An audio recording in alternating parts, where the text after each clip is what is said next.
started. Welcome everybody to our third Weiler Wednesday webinar. I can't believe it's been 3 weeks already.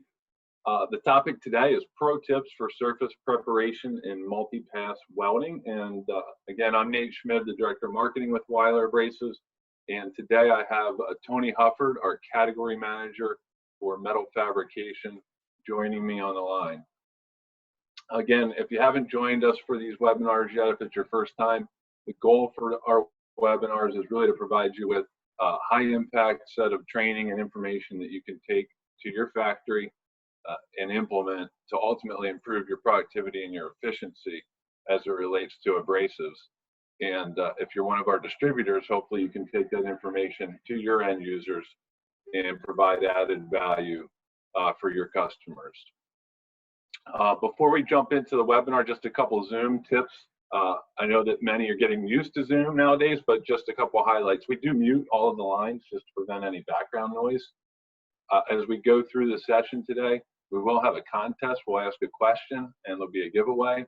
We ask you to respond via the chat function within Zoom. So you'll be able to post your question there or your response there in chat. Also, we'll take questions throughout the presentation and we'll answer those at the end. So at any time during the webinar, if a question comes up, you can post that question through the Q&A function within Zoom, and then again, we'll answer as many questions as possible at the end of the webinar. And then lastly, we'd like to get some audience interaction throughout the webinar, and we do that through a function in Zoom called polls. So if you see a poll pop up on your screen, we'd ask you to participate in the poll, and we'll share that feedback with you. Before we get into the content, just a quick update on our response to COVID-19. As many of you have been deemed an essential business, so has Weiler Abrasives, and we continue to operate around the globe. In fact, I was in our Cresco facility just this past Monday helping pack wire brushes, and I couldn't be more proud of our coworkers and thankful of our coworkers that continue to show up in our factories and produce the products that we can send to you guys and continue to enable these mission critical industries throughout the country to operate during this challenging time. So I want to thank our coworkers for supporting the company, for supporting our customers throughout this period. Also, obviously, I want to thank the medical professionals and healthcare workers that are helping us stay safe and healthy as we work through this. If you have any further questions on our status, you can go to our website, weilerabrasives.com. We post our latest updates there. Also encourage you to follow us on our social media channels, Facebook, Instagram, and LinkedIn, as we do regular posts there as well to keep our customers updated on the status of our operations and our ability to serve your needs. So without further ado, I'm going to hand the presentation over to Tony Hufford. Again, Tony's our Category Manager for Metal Fabrication. Tony, it's all yours.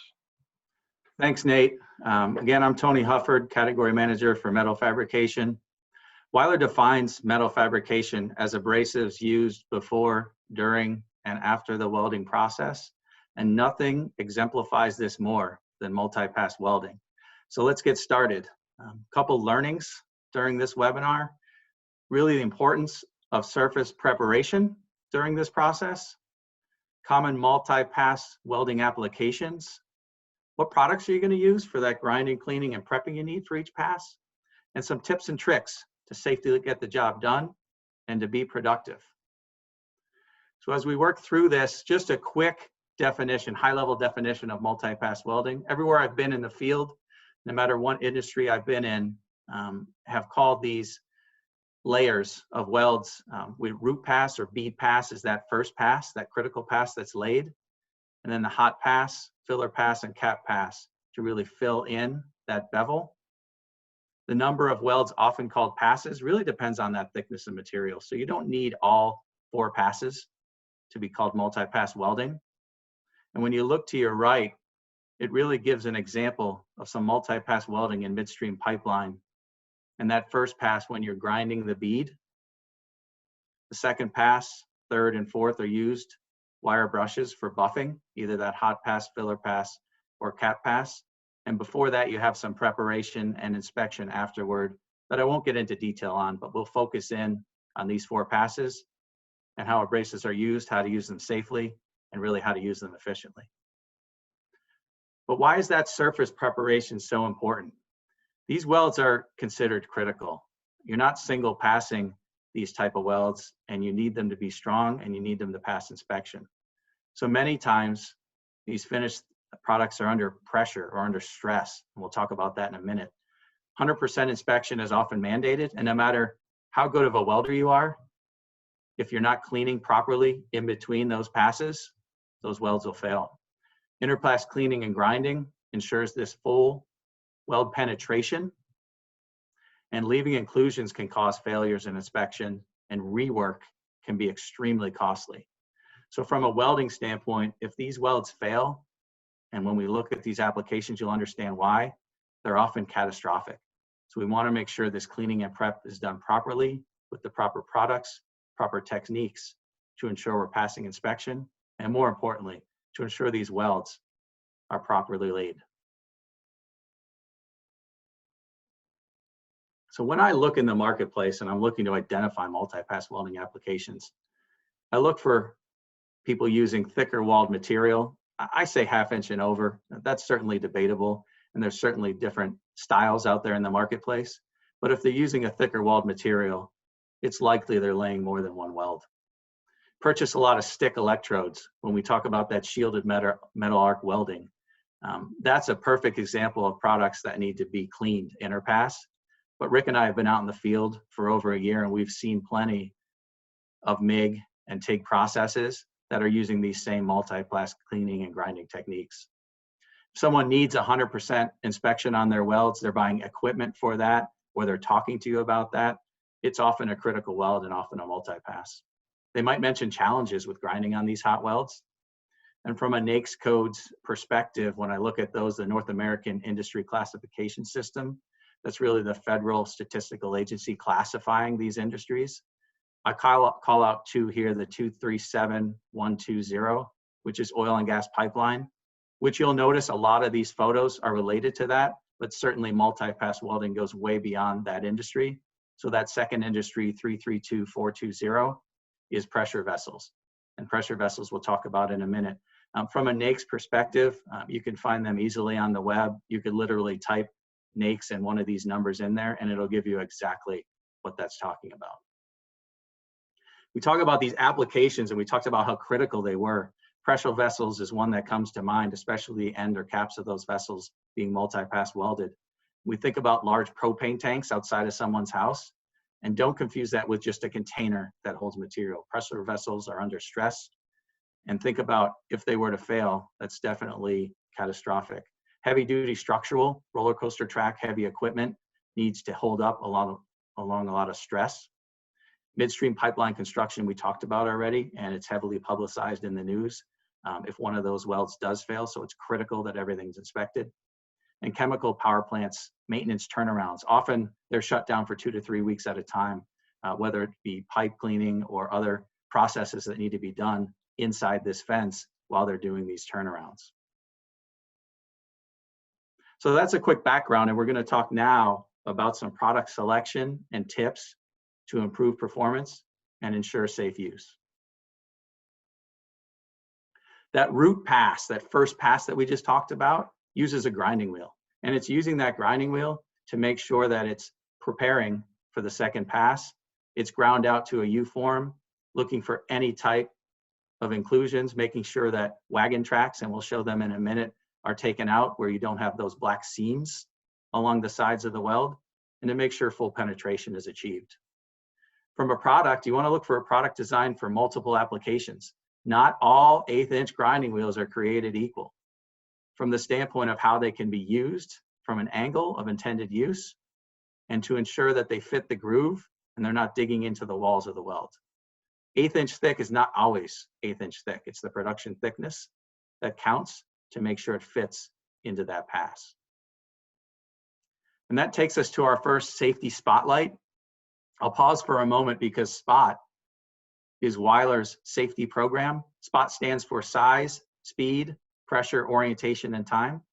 And while I won't get into that in specific detail today, look for future triple W's that talk specifically about SPOT and how that can help you your customers, and your business. So one of the things, the spot icon we're looking for, is specific on the blotter, and manufacturers will tell you what those products are designed for. I can't tell you, I was out in the field for a year talking to people using 1/8-inch grinding wheels. They had no idea which ones they were using. They had no idea what angles they should be used at. And when I pointed out, some people were a little nervous about how they were using them and thought twice about what they should be using in that process. So you can see here that notching tells you that 90 degree. If it's notching only, then on the second one, you don't want to use it as a grinding wheel. Oftentimes you'll see both of these, and that's what you're looking for, as a product that can be used for all applications, so people don't have to constantly think about it in the marketplace. The second thing is a wheel formulated not to load on hot welds. And when we talk about hot welds, they can be up to 500 degrees. And that's common in multi-pass welding applications because you have one after the other being laid and cleaned. And what we don't want you to do, you can see another safety spotlight, is don't chip the wheel. People often chip the wheel, and you can see a little photo here right from the field, to get them to break in, to dress them. Not a safe practice. A better practice is to find a wheel specifically built for that application. We're going to show you that in a minute. So as we look at this, I have a little video here. And if we look at this root pass or bead pass, you can see it's laid. You can see all the slag and material that needs to be removed. So as we look at this video, we'll see these two gentlemen grinding that bead. And you can see as they grind the bead, they're cleaning it off. And as they work through and work together, the ultimate goal is really to get this clean bead pass that's ready for the second or the hot pass. So we're going to take a minute to feature two products. This Tiger pipeline, I call it the super notcher. Don't let the pipeline name fool you. It is good for all multi-pass applications in grinding that root. This product is safer because it's one wheel, notching and grinding for all applications. So you don't have to think about if you're grinding the bevel or if you're notching or grinding. It cuts faster right out of the box. It's specially formulated to work on hot welds, and that's over a year of development. And it's got reduced chatter. It's more comfortable, stays in the bevel, and reduces reworks. From a Tiger mech standpoint, I call it intentional design. This is pretty cool. It's a unique design to fit J and K bevels that are commonly used in mechanized welding. So those starts and stops are ground down, cuts fast right out of the box, and you can see again, reduced chatter. So you've got all those benefits, those last two benefits of the Tiger pipeline. So we're gonna pause for a moment, and the first attendee to answer in chat, as Nate said, wins one of these power packs. I can tell you I have one, pretty cool. It'll charge your phone about 4 times. It'll charge 2 phones at once, and it's got a nice leather casing to it. So here comes the question. Name one feature of the Tiger pipeliner wheel. So out of those 4 features we just went through, name one feature of the Tiger pipeliner wheel. As we continue on to all those remaining passes, so the hot, fill, cap, wire brushes are perfect for this application. Wire brushes naturally don't load. They don't slow on hot welds. They're not going to remove base material. So you're not going to continue to grind out material when you're trying to fill up a bevel. And non-woven bonded or coated abrasives, they're not good for this process because non-wovens are going to melt on these hot materials. They're going to contaminate. And from a bonded and coated perspective, they're going to grind out or they're going to remove base material. So as we work through this, we see our next safety spotlight pop up. We want to keep the brush at a perpendicular angle to the workpiece. That means we're letting the wire tips do the work. That does not mean you have to hold it straight up and down vertical to your body. It just means in the orientation of the workpiece, making sure you're positioning those wire tips to do the job they're intended to do. When we talk about the best wire brushes to use, first thing that comes to mind is a knotted wire brush. Knotted wire brush stays in that bevel and it increases aggression. There's options that we'll talk about, specifically the dually, that allows you to flip the brush direction safely to sharpen the wire. And brushes can also be encapsulated, and this is one of those caveats. where it's not a knot brush. It's a crimped wire brush, but that encapsulation gives it that form and helps it forgive some pressure.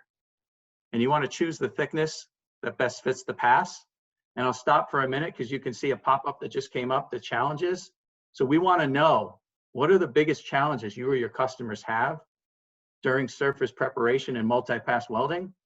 Pick these choices and we'll work out the details on which one is the biggest challenge. From a safety spotlight perspective, getting back to the presentation, we want to control the pressure to reduce long wire breakage. We want to let those wire tips do the work again. We don't want to flip a brush unless it's specifically designed to do so to protect our knuckles, because you don't have spacing against that guard. And we don't want to chip E-caps. A lot of times people look at an E-cap brush, and I'll show you one in a minute, and they think it's a grinding wheel, and they automatically start to chip that one as well to get it to break in. From a visual standpoint, I've got some filler pass brushes here and a cap pass, and you can see prior to them being brushed, the slag, everything that needs to be removed. And you see here from the video being played right now that it's a little different style, letting the wire tips do the work, a little back and forth, keeping that brush perpendicular to the piece. And it is not removing any base material, so you don't see a number of sparks being thrown. And at the end of that process, what you're looking for are these clean passes. And you see a little bit of a difference here. You see an orange peel difference, an orange peel finish, rather than that scratch brush or that shiny finish that that grinding wheel laid. There are a lot of options from Weiler for these multi-pass welding applications. The first one, the 09000, is known by its name, by its number. It is the standard which all other wire brushes are judged. It is aggressive, specifically designed to fit the root pass, and that Roughneck name, it was designed for this process. Moving on to the right, you can see the Roughneck with the dual nut. So you can see when you look at that vertical picture, the nut that protrudes on both sides. That dually, flipping fast, we say it's safe for flipping because it gives you the area underneath to be able to flip it and still use the product safely. And it's also shelf sharpening nature. The E-cap, you can see why some people would confuse that a little bit with a grinding wheel. It is not when you hold it in its hand, but it is made of a heat resistant polymer. Eliminates the wire breakage because it's all in the encapsulation, but it does have exposed wire tips, and that's something that you want to look for when you choose this type of brush. So it doesn't have a break-in period where the polymer exceeds where the wire tips are. And from a wide cleaning standpoint, the filler brass brush I referenced earlier, this is really filler and cap passes as you get a wider area. I want everyone to be aware there is a wider knot available, and it covers more surface area. So when you look across and you look at these verticals, you can see how wide that brush is compared to the others. So it's certainly not designed for the root, but can be used for the other passes in filler and cap. In summary, let's remember, safety first always. We want to choose that right grinding wheel for the application, and we talked about looking and what to look for and what those features are. We want to utilize proper angles, whether it be with a grinding wheel and understanding that, or with a wire brush, making sure we're not using it like a grinding wheel at a 45-degree angle, because the sides of the wire aren't going to do that work, and you're going to cause long wire breakage. Don't chip the wheels, whether that be E-cap or grinding wheels. We want to avoid using wire brushes at that angle that we talked about, and we want to always keep the guard on.